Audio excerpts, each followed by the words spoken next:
उम्मीद है आप खैरियत से होंगे। पिछली वीडियो में हमने पढ़ा था इज्तिहाद क्या है और इज्तिहाद किन सूरतों में किया जाता है, इज्तिहाद और अल्लामा इकबाल की उसके बारे में क्या राय है। तो वो वीडियो मैं डिस्क्रिप्शन में डाल दूँगी कि इज्तिहाद क्या है और ये किन सूरतों में किया जाता है। तो आज की वीडियो में हम देखेंगे कि इज्तिहाद के माखज़ क्या हैं। पिछली वीडियो आप ज़रूर देखें, उसके बाद फिर आप इस वीडियो को बेहतरीन तरीके से समझ सकेंगे। तो हम देखते हैं कि अगर इज्तिहाद किया जाता है तो उसके माखज़ क्या हैं, किन सोर्सेस के ज़रिए, मतलब किन चीज़ों के ज़रिए इज्तिहाद किया जाता है और एक राय कायम की जाती है, मतलब ख़ुद कोशिश करके इज्तिहाद करना। ठीक है, किसी भी मामले में इज्तिहाद का सबसे पहला माखज़ है कुरान पाक।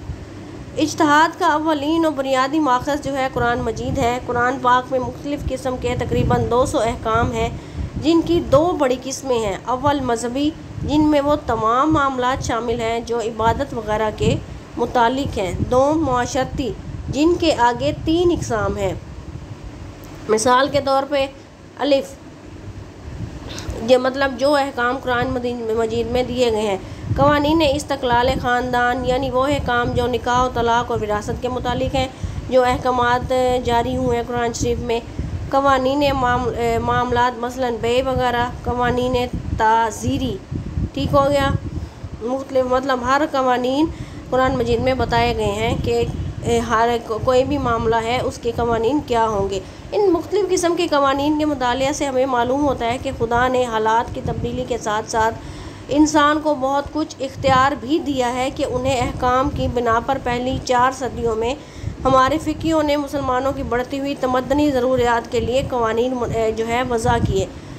ये हमारी बदकिस्मती थी कि सियासी अबतरी के बाइस सियासत में जो सूरत हाल थी बुरी थी, उसके बाद ज़हनी जमूद ने, मतलब जहन का जम जाना, कि इस मुफीद काम को आगे बढ़ने से रोक दिया। सूफ़ी ग़ुलाम तबस्सुम के नाम 2 सितंबर 1915 में अल्लामा इकबाल फरमाते हैं, क्या फरमाते हैं, कोटेशन देखते हैं। वो कहते हैं कि करीबन तमाम ममालिक में इस वक्त मुसलमान या तो अपनी आज़ादी के लिए लड़ रहे हैं या कवानीन इस्लामिया पर गौर व फिक्र कर रहे हैं। अल्लामा इकबाल कहते हैं इस वक्त मुसलमान अपनी आज़ादी के लिए लड़ रहे हैं कि उन्हें आज़ादी दी जाए, जहाँ वो रहें और अपने मज़हब पर कायम रहें, उन्हें कोई जो है मसला ना हो। वो अपने कवानीन इस्लामिया पर जो है गौर व फिक्र कर रहे हैं। मगर इन ममालिक में भी अमरोज़े फ़रदा ये सवाल मसला इज्तिहाद पैदा होने वाला है। मगर अफसोस है कि ज़माने हाल के इस्लामी फ़िक़ा या तो ज़माने के मिलान तबीयत से बिल्कुल बेखबर हैं या क़दामत परस्ती में मुब्तला हैं। ये कोटेशन इतनी काफ़ी है, लेकिन ये इस वक्त 1 2 3 साढ़े 3 लाइनों में, लेकिन जब आप लिखेंगे तो ये 4 लाइनें हो जाएंगी। ठीक है, क्योंकि जब अब आप शीट पर लिखेंगे तो इसकी 3 से 4 लाइनें हो जाएंगी। कुरान इसका इज्तिहाद का दूसरा वाक़िज़ है हदीस नबवी के मतलब किसी मामले में कोई राय कायम करना कि उसमें हालात के मुताबिक, मामलात के मुताबिक कुरान हदीस जो है अजमा सहाबा कराम के हालात और नबी वसल्लम के इरशादात के मुताबिक कोई मतलब बयान ना मिले तो ख़ुद इज्तिहाद किया जाता है। तो इज्तिहाद का दूसरा माखज़ है जिससे हम मदद ले सकते हैं, वो है हदीस नबवी। लेकिन इन इज्तिहाद क्या है, वो क्यों किया जाता है, इन सब को देखने के लिए आप उस वीडियो को ज़रूर देखें जो इससे पहले मैंने इज्तिहाद के बारे में डाली है। इज्तिहाद क्या है, क्यों किया जाता है, सब डिटेल्स आपको उस वीडियो में मिलेंगी, तो आप उसको ज़रूर चेक कर लीजिएगा। मैं डिस्क्रिप्शन बॉक्स में डाल दूँगी। कुरान मजीद के बाद इज्तिहाद का दूसरा माखज़ हदीस है, जिससे मुराद रसूलुल्लाह सल्लल्लाहु अलैहि वसल्लम के तमाम अक़वाल और अफ़आल हैं। कहते हैं दूसरा माखज़ हदीस है वो काम जो नबी पाक सल्लल्लाहु अलैहि वसल्लम ने, अक़वाल जो कहे, अफ़आल वो काम जो उन्होंने खुद किए। आप सल्लल्लाहु अलैहि वसल्लम ने कुरान मजीद के मुतालिब को कभी अपने फ़ेल से और कभी कौलो फ़ेल दोनों से वाज़े फरमाया। वो कहते हैं कुरान मजीद के मुतालिब को अगर हम देखते हैं तो नबी पाक सल्लल्लाहु अलैहि वसल्लम ने कभी अपने फ़ेल से, अपने काम से, कभी कौलो फ़ेल दोनों से वाज़े फरमाया। इस हैसियत से हदीस में कोई ऐसी चीज़ नहीं जिसके मफ़हूम पर कुरान मजीद ने अजमालन या तफसीलन जो है दलालत ना की हो। लेकिन हालात में तब्दीली के साथ साथ हालात में तब्दीली क्या हो गई कि हम देखते हैं हम मौजूदा दौर में हैं। पहले साइंसी दौर नहीं था, इतना तरक्की याफ्ता दौर नहीं था। ज़ाहिर सी बात है मतलब हर मुख्तलिफ़ औकात में मुख्तलिफ़ जो है लोगों के साथ हालात होते रहते हैं, मुख्तलिफ़ तब्दीलियाँ होती रहती हैं। लेकिन हालात की तब्दीलियों के साथ साथ इन असूलों की तफासील मतलब तफसील में मुनासिब तरमीम ज़रूरी है, मतलब तब्दीली ज़रूर हो जाती है। चुनांचे आप सल्लल्लाहु अलैहि वसल्लम ने ख़ुद यमन के आमिल के हज़रत मुआज़ को तलकीन की कि अगर इस इलाके के हालात के मुताबिक कुरान और हदीस में अहकाम मौजूद ना हो तो अपने आज़ादाना फ़ैसले पर अमल करो, अपने आज़ादाना फ़ैसले पर अमल करो। इसी को तो इज्तिहाद कहते हैं कि अपने दिमाग का इस्तेमाल करो कि इस मामले में कुरान और हदीस के मुताबिक कोई बात एक कड़ी से दूसरी कड़ी मिलाओ और अपना खुद फ़ैसला करो, इज्तिहाद करो, कोशिश करो और ऐसा फ़ैसला करो जो कुरान और हदीस के मुताबिक हो। ठीक हो गया। इसके बाद है अल्लामा इक़बाल शाह वलीउल्लाह की तरह हदीस की दो किस्में बयान की हैं, यानी तशरीह और गैर तशरीह। इज्तिहाद में पहली किस्म की हदीस से बहस की जाती है जिससे कोई फ़िक़ही कानून अख़ज़ किया जा सके। ठीक है, ये कोटेशन आप रहने दें, सही हो गया। इसके बाद हम देखते हैं हाँ बस ये इतना काफ़ी है, इसको आप ये रहने दें। हदीस का उतना ही काफ़ी है जितना हमने ऊपर किया है यहाँ तक, ये इसी को इज्तिहाद कहते हैं, काफ़ी है। ठीक हो गया। इसके बाद है तीसरा है अजमा, मतलब किसी चीज़ पर जमा हो जाना, किसी बात पर जमा हो जाना। इज्तिहाद का तीसरा माखज़ अजमा है, किसी हुक्म शरई पर किसी ज़माने में मुसलमान मुज्तहिदीन का मुत्तफ़िक़ हो जाना, मतलब कोई राय हो और उस पर सब मुत्तफ़िक़ हो जाएं कि हाँ भाई ये कुरान और हदीस के मुताबिक ये फ़ैसला हो रहा है कि ये बात जो है कुरान और हदीस के मुताबिक फ़ैसला किया गया इस मामले में, उसे क्या कहते हैं? अजमा। अजमा कहते हैं जमा होने को। जमा होना किसे कहते हैं कि एक बात पर किसी का जम जाना, एक बात पर किसी कोई राय कायम होना। लेकिन अजमा किताबुल्लाह या सुन्नत रसूलुल्लाह को सल्लल्लाहु अलैहि वसल्लम को मनसूख नहीं कर सकता। इसी तरह ये बात भी वाज़ेह है कि अजमा इस्लाम के बुनियादी ढांचे को तब्दील नहीं कर सकता। कहते हैं अगर अजमा है, इस्लाम में किसी बात पर जमा हो गया है, किसी बात पर कोई राय कायम कर ली गई है तो लेकिन उस इस्लाम का जो बुनियादी ढांचा है उसको तब्दील नहीं कर सकते, लेकिन असल असूल वही ही रहेंगे, लेकिन उनकी तफसील को हालात ज़माना के मुताबिक तय किया जाएगा। यही इज्तिहाद है, मतलब वक्ती तौर पर जो फ़ैसला किया जाएगा, ज़माने के मुताबिक फ़ैसला किया जाएगा, वो इज्तिहाद होगा। लेकिन इस्लाम के और रसूलुल्लाह सल्लल्लाहु अलैहि वसल्लम के बनाए हुए कानून जो हैं उनको मनसूख नहीं किया जा सकता, वो अटल है। अजमा बहुत अहम है मगर मुल्की हालात के पेश नज़र इससे पूरा फ़ायदा उठाया नहीं जा सकता। खुलफाए राशिदीन के बाद जो मलूकियत बनी उमैया और बनी अब्बास ने कायम की, उसके मफाद के लिए ये कहीं बेहतर था कि इज्तिहाद का मनसब किसी फ़र्द वाहिद के सपुर्द हो, बजाय इसके कि ये काम किसी मुस्तकिल कानून साजी अजमाई इदारे के सपुर्द किया जाता, या जो शायद उनके मुतलकुल अनानी के लिए नुकसानदेह साबित होता। लेकिन इस तरह इज्तिहाद की असल रूह को मसख कर दिया गया, मतलब ख़त्म कर दिया गया। ठीक है, वो कहते हैं कहने का मकसद ये है कि इज्तिहाद किसी फ़र्द वाहिद के, किसी एक शख्स के सपुर्द नहीं ना किया जाए। ये काम किसी मुस्तकिल कानून साज जो है इदारे हैं, वो अजमाई इदारे हैं, उनके सपुर्द किया जाए तो इसकी शायद इसको शायद नुकसान ना होता। इस तरह इज्तिहाद की असल रूह को जो है मसख कर दिया गया कि इज्तिहाद होता है कि कुछ अफराद का या कुछ लोगों का किसी फ़ैसले पर जमा हो जाना, सिर्फ एक शख्स की राय पर, एक इंसान की राय पर जो है इज्तिहाद नहीं पर अमल नहीं हो सकता। ये हकीकत है कि अजमा या कानून साज मजलिसें किसी हालत में भी कुरान और सुन्नत के फ़ैसले की तनसीख नहीं कर सकती, मतलब उनको ख़त्म नहीं कर सकती।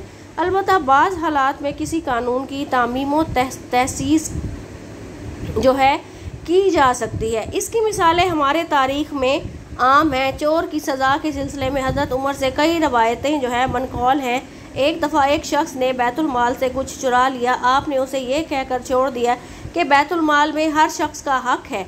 इसी तरह एक अच्छा अब ये देखें, बज़ाहिर हम इस पे गौर करें, बज़ाहिर तो कहते हैं बैतुल माल से एक शख्स ने बैतुल माल से कुछ चुरा लिया। हम जानते हैं कि जो बग़ैर पूछे कोई चीज़ उठा ली जाए तो वो चोरी कहलाती है, लेकिन आपने उसे ये कहकर छोड़ दिया कि भाई बैतुल माल में हर शख्स का जो है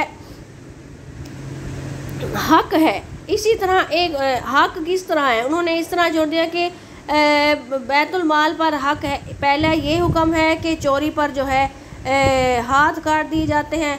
दूसरा, अगर उन्होंने अजमा को देखा या ख़ुद से एक राय कायम की, खुद से राय कायम क्या की कि बैतुल माल में हर शख्स का हक है, और ज़ाहिर सी बात है जो बैतुल माल होता है वो हुकूमती ख़जाना होता है, उस पर हर एक का हक होता है। लेकिन हज़रत उमर ने इसको यही कहकर छोड़ दिया कि दूसरी जो उस सूरत को देखा कि भाई जो चीज़ चुरा ली है ये तो उस पर बैतुल माल में से उसका हक है, तो उन्होंने समझो अजमा का फ़ैसला किया।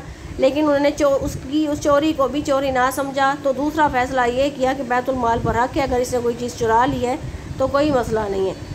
और हज़रत उमर ने उस पर हद जारी ना की, उसको कोई मतलब सज़ा ना दी। कहत के ज़माने में भी आपने इस सज़ा को नाफिज ना किया। इसी मतलब वो ज़माना भी कहत का था, खुश्क साली थी, खुराक कहत मतलब खुराक की तंगी थी, तो हज़रत उमर ने इसलिए भी उस सज़ा को नाफिज ना किया कि तंग दस्ती है, अगर उसने कोई चीज़ चुरा ली है तो अजमा ये फ़ैसला बनता है कि भाई उसको कुछ ना कहा जाए, उसकी चोरी पर उसको सज़ा ना दी जाए। इसी तरह के फ़ैसले इमाम अबू हनीफ़ा से भी मनक़ूल हैं। दूसरी मिसाल मुअल्लिफ़तुल क़ुलूब की ताबीर है कि कुरान मजीद में सदक़ात के मुसारिफ़ में 9 मुस्लिमों का भी हिस्सा है, मगर हज़रत उमर ने अपने दौरे खिलाफत में ये सदक़ात गैर मुस्लिमों को देने से इनकार कर दिया। वो कहते हैं कि दूसरी तरफ अगर हम देखते हैं कि कुरान मजीद में सदक़ात के जो मुसारिफ़ हैं, जो सदक़े वगैरह दिए जाते हैं, उनमें गैर मुस्लिमों का हिस्सा है, लेकिन हज़रत उमर ने अपने दौरे खिलाफत में उसे गैर मुस्लिमों को देने से इनकार कर दिया। आपने इस सिलसिले में ये दलील दी कि इस वक्त इस्लाम कमज़ोर था, इसलिए मतलब देखिए उस वक्त के हालात के मुताबिक हज़रत उमर ने ये फ़ैसला किया था। आप बात समझ रहे हैं ना, उस वक्त इस्लाम कमज़ोर था इसलिए उसकी ज़रूरत थी, लेकिन अब इस्लाम खुदा के फजल से कवी है, लिहाजा अब इसकी ज़रूरत नहीं। मतलब हालात के मुताबिक कोई फ़ैसला कर देना और वो फ़ैसला दुरुस्त हो कुरान और हदीस के मुताबिक, तो ऐसा फ़ैसला कर सकते हैं और उसे इज्तिहाद कहते हैं। मुझे कमेंट में ज़रूर बताइएगा कि आपको लेक्चर की समझ आ रही है या नहीं। इस सिलसिले में सवाल ये पैदा होता है कि अगर किसी मामले में सहाबा का इत्तफ़ाक़ हो तो क्या वो फ़ैसला आइंदा उम्मत के लिए हुज्जत है। अल्लामा इकबाल ने ऐसा मुत्तफ़िक़ा फ़ैसलों की 2 किस्में बयान की हैं। अव्वल वो फ़ैसले जो किसी ख़ास वक़ूआ के मुतालिक हों, मसलन कुरान मजीद की आखिरी 2 सूरतें मऊज़तैन के मुतालिक सवाल पैदा हुआ था कि आया वो कुरान का हिस्सा हैं या नहीं। साहबा ने मुत्तफ़क़ा तौर पर जो है असबात में राय दी, मुत्तफ़िक़ा मतलब इकट्ठे होकर साहबा ने ये राय दी कि ऐसी हालत में हम उनके फ़ैसले के पाबंद हैं। 2 ऐसा मामला जिसमें कोई कानूनी नुक्ता हो और उसमें ताबीर की गुंजाइश हो। इकबाल का ख्याल है कि ऐसी हालत में उनका फ़ैसला हमारे लिए हुज्जत नहीं हो सकता। आगे से ये कोटेशन है, ये आप रहने दें। आगे ये है कि यहाँ से हम देखे हैं बस इतना काफ़ी है, बल्कि ये ना था बल्कि मुहाल था, इतना काफ़ी है। ये जब आप लिखेंगे तो ये काफ़ी सारा हो जाएगा। अच्छा, क़यास चौथा है क़यास, मतलब खुद सोचना, क़यास कर लेना कि भाई ऐसे फ़ैसला भी हो सकता है, अगर हम ऐसा कर रहे हैं तो ये फ़ैसला भी दुरुस्त होगा। हम देखते हैं इज्तिहाद का चौथा और आखिरी माखज़ क़यास है। कानून साजी में मुफासलतों की बिना पर इस्तदलाल से काम लेना, सोच विचार से काम लेना, क़यास कोई राय कायम कर लेना क़यास कहलाता है। इससे मुराद यह है कि इस्लाम के बुनियादी तकाज़ों के मुताबिक अपनी राय का इस्तेमाल किया जाए, क़यास किया जाए, एक ख़्याल पैदा कर लिया जाए कि नए असूल वज़ा किए जाएँ कि इस मामले में तो भाई कोई समझ नहीं आ रही, तो एक क़यास कर लिया जाए, एक मतलब ख़्याल पैदा कर लिया जाए। इकबाल के नज़दीक इजमा और एक क़यास इज्तिहाद ही की 2 सूरतें हैं। शाह वलीउल्लाह ने क़यास की तारीफ़ ये की है कि किसी हुक्म मनसूस की मुद्दत मालूम की जाए और उसकी इल्लत मतलब उसकी वजह की बिना पर दूसरे मामलात में भी वही हुक्म लगाया जाए। राय से मुराद ये है कि किसी नुकसान या किसी मसलहत के मंतक को किसी हुक्म की इल्लत ठहराया जाए। इनका फ़र्क मसला रुश्द यतीम से वाज़े हो जाता है। एक शख्स किसी यतीम का वली है, मतलब उस यतीम का वली है, मतलब उसके पालने वाला है या उसका मालिक है, और उसके माल का मुहाफिज। सवाल ये पैदा होता है कि यतीम को उसका माल वापस कब दिया जाए। वो कहते हैं वो उसका वली है यतीम का, और उसके माल का मुहाफिज भी है, क्योंकि अगर यतीम बच्चे की कोई जायदाद है या माल है या जो भी उसके असबाब हैं तो उनके माल का मुहाफिज है। तो सवाल ये पैदा होता है कि भाई यतीम को उसका माल कब वापस दिया जाएगा। जब वो मामला फ़हम हो जाए, मगर उसके लिए कोई मुअय्यन तारीख नहीं बताई जा सकती। अच्छा, अब कहते हैं क्यास ये है कि जब वो उसका यतीम का माल हम तब वापस करेंगे जब वो मामला फ़हम हो जाएगा। मामला फ़हम तब कब होगा? जब वो बड़ा हो जाएगा या वो जवान हो जाएगा। मगर इसके लिए कोई मुअय्यन तारीख नहीं बताई जा सकती। मगर कुरान और हदीस में इसकी कोई तारीख नहीं बताएगी या उस बच्चे की कोई उम्र नहीं बताई। लेकिन फ़ुक़हा ने ये देखकर बिलअमूम 25 साल की जो उम्र है उससे 25 साल की उम्र में जो है कि इंसान मामला फ़हम हो जाता है इस मंतक। लेकिन फ़ुक़हा ने ये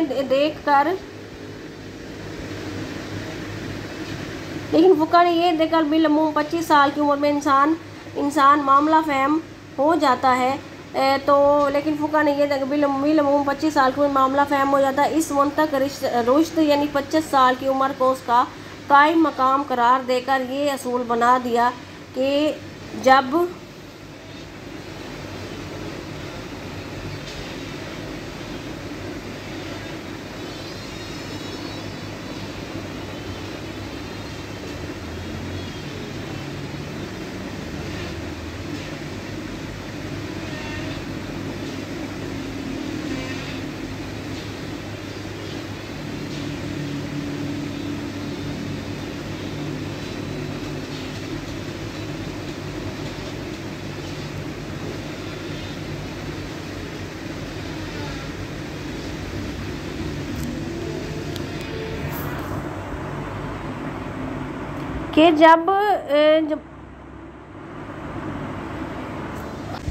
ये कुछ मसला हो गया कि जब वो मामला फ़हम हो जाए मगर उसके लिए कोई मुअय्यन तारीख नहीं बताई जा सकती। अगर कुछ डिले हो गया तो सॉरी कि कुछ प्रॉब्लम हो गई थी रिकॉर्डिंग के दौरान।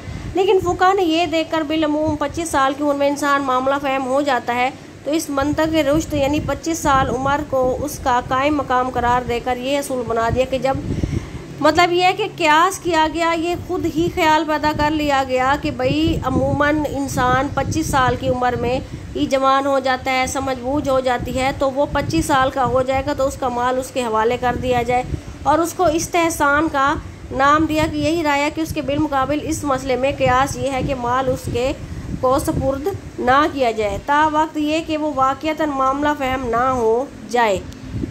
डॉक्टर सैयद अब्दुल्ला मुतालिक इक़बाल के चंद नए रुख में रकम दराज है। वो कहते हैं कि अल्लामा क़यास के असूल को तस्लीम करते हैं, लेकिन उन्हें अगर इख्तलाफ है तो इस बात से कि महज नज़ाइर व मुमासलात कदीम को सामने रख कर अक़ल महज के सहारे नए फ़ैसले सादिर करना। वो कहते हैं कि अगर उन्हें इख्तलाफ है तो इस बात से कि महज नज़ाइर व मुमासलात कदीम को सामने रख कर, वो कहते हैं कि महज जो मुमासलात कदीम है मतलब जो हालात हैं उनको सामने रखकर अक्ल महज के सहारे से नए फ़ैसले सादिर करना जो है इत्मीनान बख्श तरीक़ाकार है। इस मामले में उनका जगह इमाम शाफ़ी, इमाम इब्न तैमिया और इब्न हज़म और अल्लामा इब्नुल क़य्यम की तरफ मालूम होता है, जिन्होंने इस बात पर जोर दिया कि शरई फ़ैसले इस तकराई मंतक के किए ना जाए बल्कि कुरान और सुन्नत ही में बज़ल इज्तिहाद करके शरई हदायत हासिल की जाए। पुराने नज़ायर पुराने माहौल से मुतालिक है, उनको दवामी समझ लेना इस हरकत व हरारत ज़िंदगी के मुनाफिक है जिसकी रूह कुरान मजीद में हर जगह जारी व सारी है। वो कहते हैं कि पुराने जो नज़ायर थे मतलब जो पुराना निज़ाम था उसके माहौल से मुतालिक जो मतलब जो भी हालात थे वाक़यात थे उनको दवामी समझ लेना, उनको मुस्तकिल समझ लेना भी इस हरकत व हरारत के मतलब मुनाफी है, और जिसकी रूह से कुरान में हर जगह जारी सारी है कि कुरान के अहकाम तो हमेशा जारी व सारी ही रहेंगे। उम्मीद करती हूँ आपको आज का लेसन समझ आएगा। अगर कोई बात समझ नहीं आई तो मुझसे कमेंट में ज़रूर पूछिए और चैनल को भी सब्सक्राइब कर लें ताकि अगला जो लेसन है आपके पास टाइम से पहुँच सके। अल्लाह हाफिज़।